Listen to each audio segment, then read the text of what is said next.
కాంగ్రెస్ ప్రభుత్వం చేపట్టిన బీసీ కులగణన ముమ్మాటికి సరైనదని జాతీయ బీసీ సంక్షేమ సంఘం ఉపాధ్యక్షులు గుజ్జా సత్యం తీవ్రంగా ఖండించారు. కాచిగూడ హోటల్లో జాతీయ బీసీ సంక్షేమ సంఘం జాతీయ ఉపాధ్యక్షులు గుజ్జా సత్యం ఆధ్వర్యంలో సమావేశం నిర్వహించారు. ఇక ఫిబ్రవరి 10వ తేదీ బీసీల కులగణన పేరుతో ప్రభుత్వ సీఎస్కు నివేదికను సమర్పించడంతో బీసీలకు చీకటి రాజ్యంగా మారిందని దుయ్యబట్టారు. ఆతరాపాతరగా నివేదికతో బీసీలకు మోసం చేశారని మండిపడ్డారు. ఇక డెడికేటెడ్ కమిషన్ రిపోర్టు స్వీకరించిన ప్రభుత్వం గోప్యత పాటించడం ఎందుకని ప్రశ్నించారు.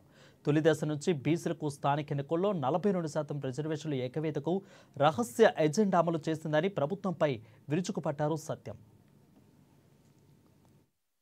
40 లక్షల మంది బీసీలను అధికారికంగా చంపేశారు. లెక్కలు లేవు వాళ్ళవి. ఈ లెక్కలు ఏంది అంటే అవును దాంట్లో కొంతమంది చేయలేదు. 1 లక్ష కుటుంబాలవి లాక్లు ఉన్నాయి. 1 లక్ష కుటుంబాల వివరాలు దొరకలేదు. ఇంకో 10 లక్షల మందివి ఉద్దేశపూర్వకంగానే వాళ్ళు నమోదు కాలేదు.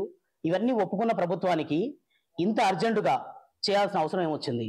ఒకవేళ మీకు స్థానిక సంస్థల ఎలక్షన్లో 42% రిజర్వేషన్లు ఇవ్వాలి, బీసీల పైన మీకు నిజమైన ప్రేమే ఉంటే ప్రత్యేక అసెంబ్లీ సమావేశాలు ఏర్పాటు చేసి ఆ నివేదిక ప్రకారం 42% రిజర్వేషన్లు చట్టబద్ధంగా అసెంబ్లీలో తీర్మానం చేసి చట్టబద్ధంగా ఇచ్చిన తర్వాత మనకు ఇంకా సమయం ఉంటుంది కాబట్టి ఒక నెల రోజుల పాటు వివిధ వర్గాలతో సంప్రదించి, కృష్ణమోహన్ అన్న గారు చెప్పినట్టు నిపుణులతో సంప్రదించి వివిధ సామాజికవేత్తలు కుల సంఘాలతో ఒక కమిటీని ఏర్పాటు చేసి ఆ కమిటీల ద్వారా దాంట్లో ఉన్న లోపాలు ఏంటో తెలుసుకొని ఆ లోపాలను మార్పులు చేర్పులు చేస్తే ఒక సవ్యమైన రిపోర్ట్ వస్తుంది.